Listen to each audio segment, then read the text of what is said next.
क्या आप अयोध्या की यात्रा की योजना बना रहे हैं? तो आइए मेरे साथ। हम वहां पर करीब 24 घंटे रुके थे।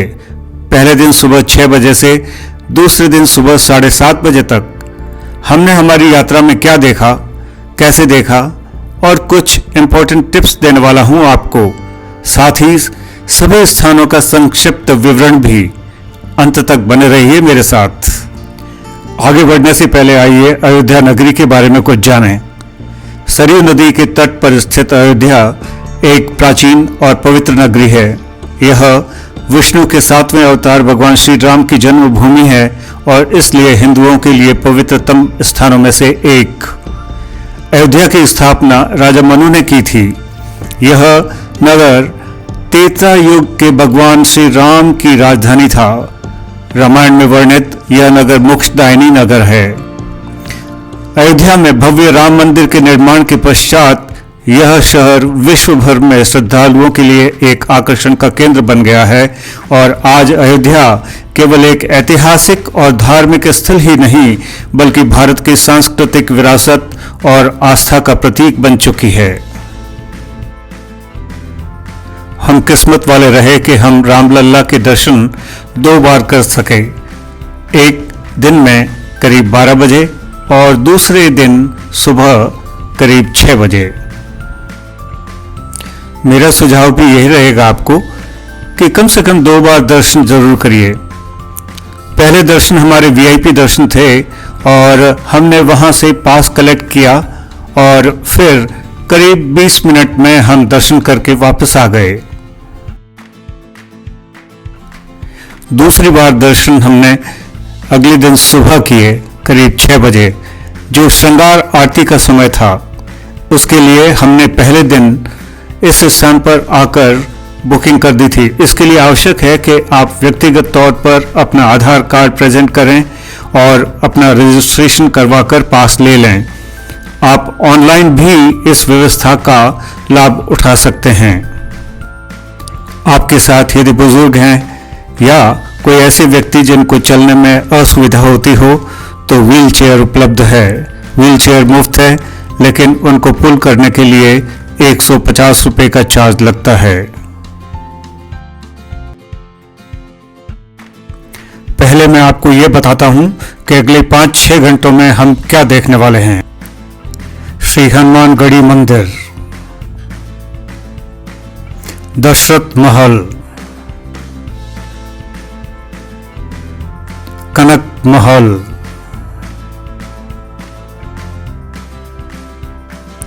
लता मंगेशकर चौक,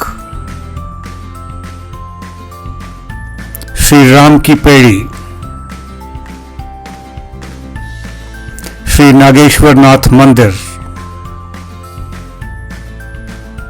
सरयू नदी के विभिन्न घाट, सरयू नदी की भव्य आरती,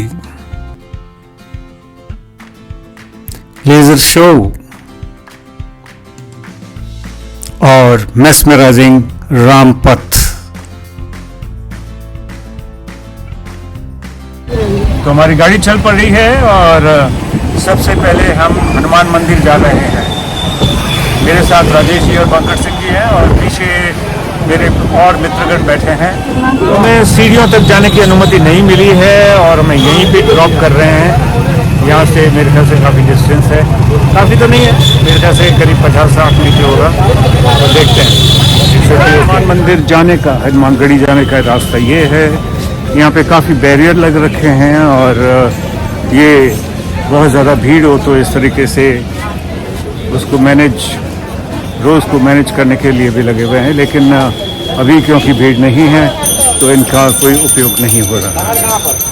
और ये हमारे मित्रगण आ रहे हैं और बाकी का नज़ारा जो है वो कुछ इस तरीके से नज़र आ रहा है। सामने जो हम देख रहे हैं यह हनुमानगढ़ी मंदिर है या हनुमान मंदिर। गढ़ी इसलिए कहते हैं कि ये एक ऊंचाई पर स्थित है और किलेनुमा दीवारों से घिरा हुआ है। ऐसा कहा जाता है कि भगवान श्री राम के वनवास से लौटने और अयोध्या में राज्याभिषेक के बाद भगवान हनुमान इसी स्थान पर एक गुफा में निवास करते थे और अयोध्या की रक्षा का दायित्व संभालते थे। इसी स्थान पर बाद में हनुमानगढ़ी मंदिर की स्थापना हुई। वर्तमान मंदिर का निर्माण करीब 10वीं से 11वीं शताब्दी के बीच हुआ माना जाता है और यह एक भव्य किले नुमा स्ट्रक्चर है।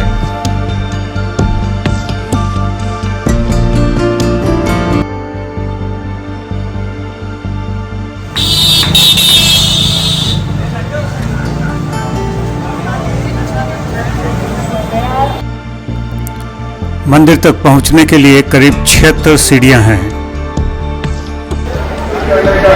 हनुमानगढ़ी में हैं और आप अभी, क्योंकि द्वार बंद हैं, अभी खुलने वाले हैं, लेकिन आप भीड़ का अंदाज़ा लगा सकते हैं। इसलिए आप जब भी यहाँ पे प्लान करें तो ये पता करें कि दर्शन कब है और कब द्वार बंद होंगे, सो दैट आपको परेशानी ना हो।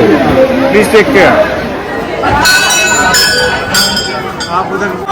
आपको दर्शन करने हैं तो सबसे पीछे, यानी जहाँ पे मूर्ति के नज़दीक जाने की कोशिश नहीं करें और पीछे की तरफ आ जाएं तो आसानी से हो जाएगा, क्योंकि सभी प्रसाद चढ़ाने के लिए वहाँ भीड़ में जाते हैं। हनुमानगढ़ी के हनुमान जी के दर्शन हम कर रहे हैं और हमारे साथ आप भी दर्शन करिए। जय श्री राम।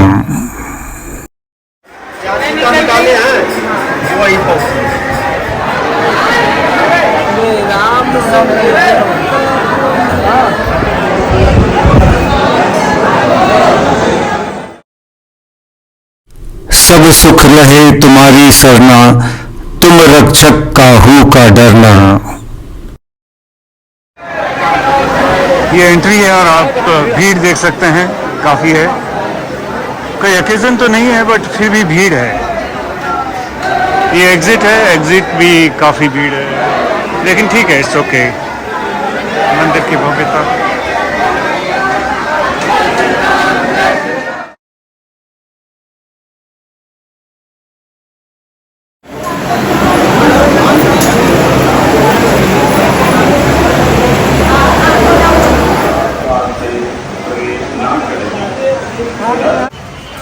श्री हनुमानगढ़ी के दर्शन करने के बाद हम यहाँ से सीधे जब आते हैं तो आप सामने देख सकते हैं कि बाईं तरफ आपको चक्रवर्ती महाराज दशरथ जी का राजमहल मिलेगा और सीधे जाते हैं तो कनक महल या कनक भवन।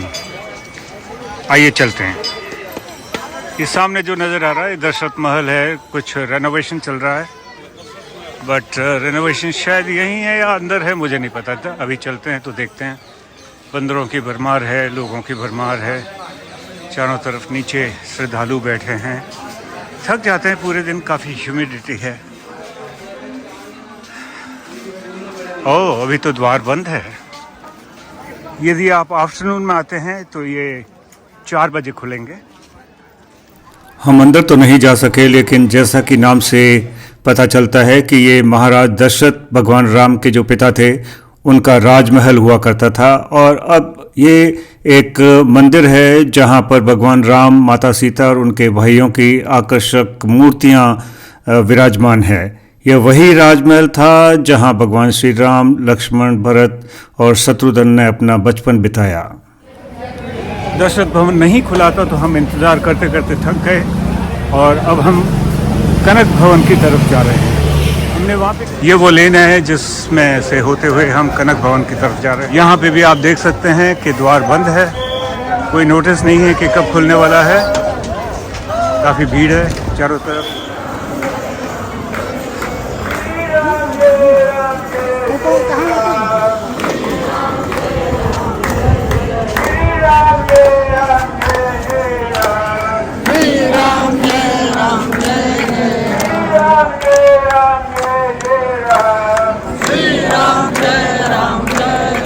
कनक महल भगवान श्री राम और माता सीता का निजी महल हुआ करता था। ऐसा कहा जाता है कि माता कौशल्या ने जब सीता जी अयोध्या आई तब उपहार स्वरूप उनको ये भेंट किया था। कनक महल के अंदर के नज़ारे कुछ इस तरीके से हैं। वर्तमान मंदिर का निर्माण 18वीं शताब्दी में ओरछा की महारानी कृष्णा ने करवाया था।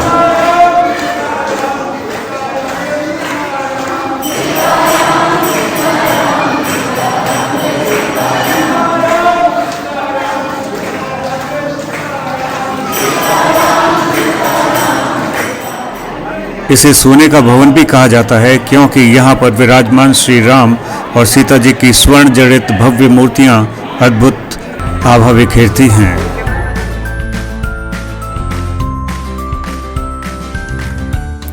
हमारा अगला डेस्टिनेशन है लता मंगेशकर चौक और उसके आसपास के क्षेत्र।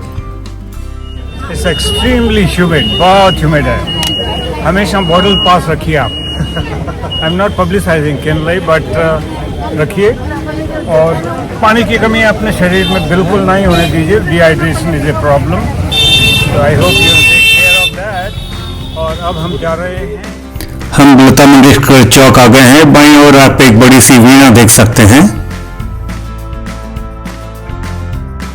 शायद ये पथ सीधा मंदिर की ओर जाता है, but it's a beautiful place, बहुत मजा है। सामने जो आप वीणा देख रहे हैं वह 40 फीट ऊंची है और 14 टन वजन में है। इस चौक को 28 सितंबर 2022 को भारत रत्न लता मंगेशकर जी की जयंती के अवसर पर देश को समर्पित किया गया था।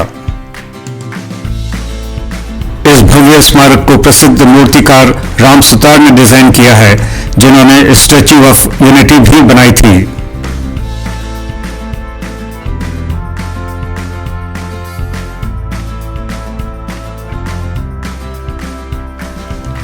लता मंगेशकर चौक से अब हम नागेश्वर मंदिर, श्री राम की पेड़ी और सरयू नदी के घाट्स पर जा रहे हैं। ये जो सामने नजर आ रहा है ये नागेश्वर नाथ मंदिर है, तो अब हम चलिए वहाँ चलते हैं। यहाँ पे एक सुंदर इन्होंने पार्क बना रखा है, बढ़िया वाला। और मेरे ख्याल से वो जो सामने नजर आ रहा है आपको, ये है प्रसिद्ध श्री नागेश्वर नाथ मंदिर।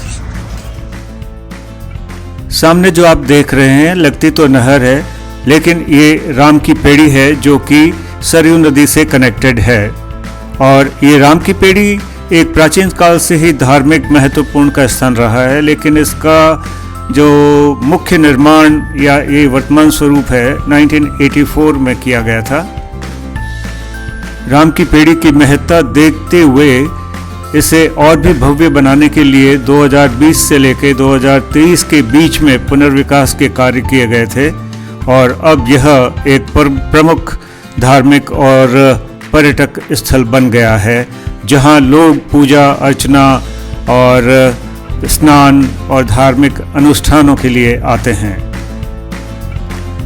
दीपावली के अवसर पर यहाँ लाखों की संख्या में दीपक जलाए जाते हैं और एक अद्भुत छटा होती है तब।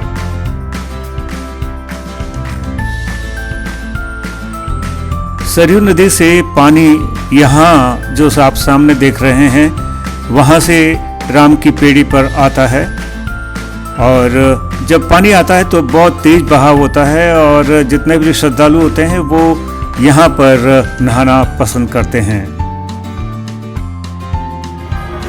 तो मेरे पीछे आप देख सकते हैं नागेश्वर नाथ मंदिर, और ये एक बहुत ही मशहूर मंदिर है। इनफैक्ट शायद पुराने मंदिरों में से एक। आइए अंदर चलते हैं। इस मंदिर की स्थापना भगवान श्री राम के पुत्र कुश द्वारा की गई थी। एक कथा के अनुसार कुश सरयू नदी में स्नान करते समय अपनी अंगूठी खो बैठे, जो एक नाग कन्या को मिली। नाग कन्या भगवान शिव की भक्त थी, इसलिए कुश ने उसकी श्रद्धा को देखकर यहाँ पर नागेश्वर नाथ महादेव का भव्य मंदिर बनवाया।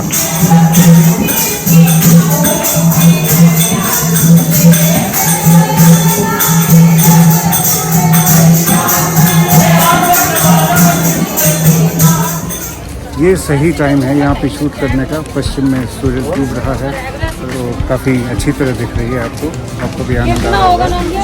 पीछे ये बहुत सारे मंदिर हैं।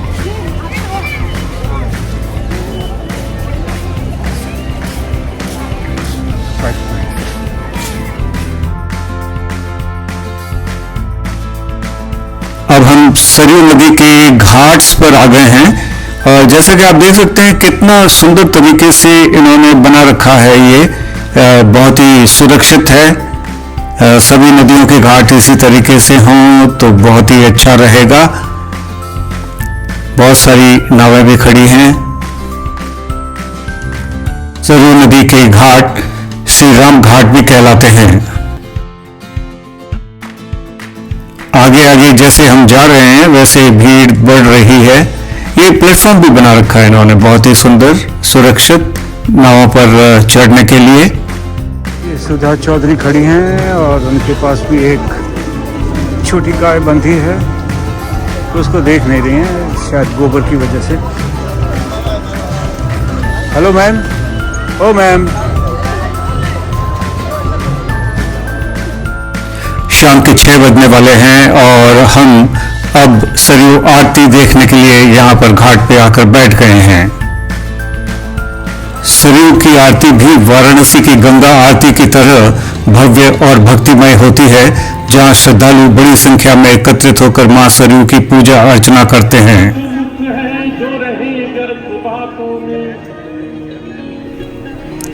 यहाँ वेद मंत्रों और भजनों के साथ विशाल दीपों से मां सरयू की महा आरती होती है। वातावरण शंख, घंटियों और जय सरयू मां के जयकारों से गूंज उठता है। सरयू आरती में भाग लेना एक वाकई दिव्य अनुभव है।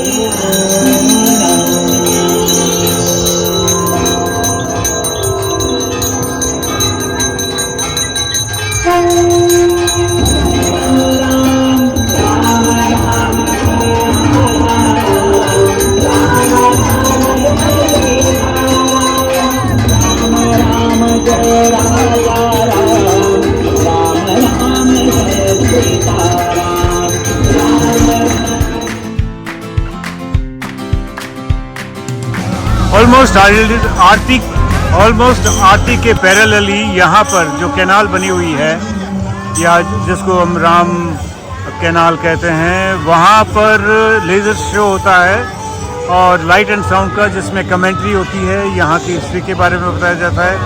और जितने भी यहाँ पे बिल्डिंग्स हैं बहुत ही सुंदर तरीके से लेज़र के शो में दिखते हैं। आपको यहाँ पर ज़रूर आना चाहिए।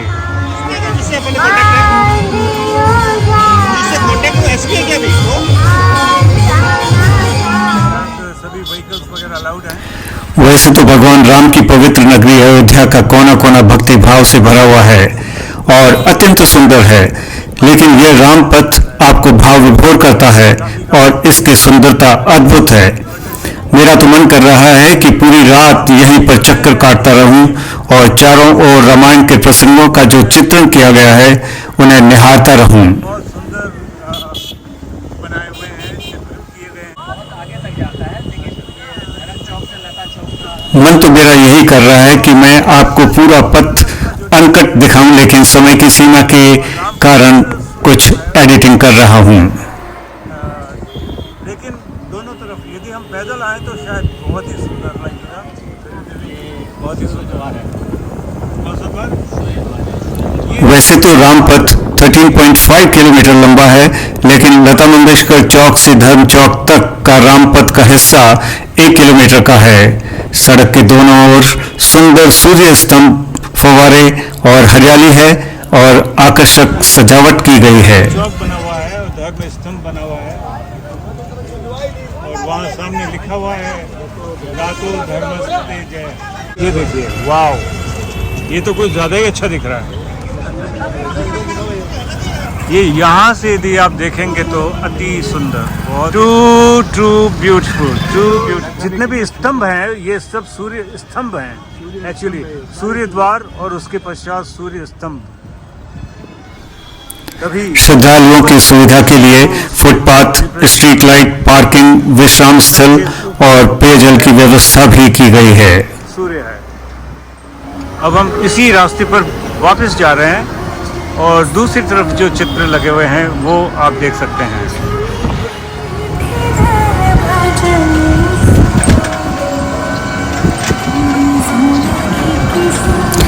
फुटपाथ के परे रामायण कालीन थीम पर आधारित भित्ति चित्र और मूर्तियां लगाई गई हैं चल रही है। जो अयोध्या के धार्मिक महत्व को दर्शाती है। पूरा का पूरा पथ बहुत ही साफ।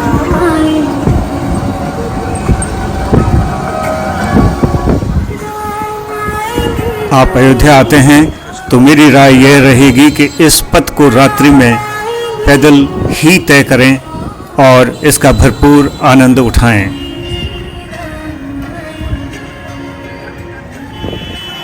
कहीं गायब हो गए सर?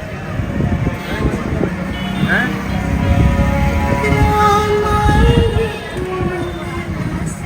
साथियों, मैं डॉक्टर DS चौधरी हूं और मेरा चैनल है DocDSC70। यदि आपको मेरा काम पसंद आता है तो please subscribe to the channel, like it and share it. Thank you very much for watching the episode. Bye bye.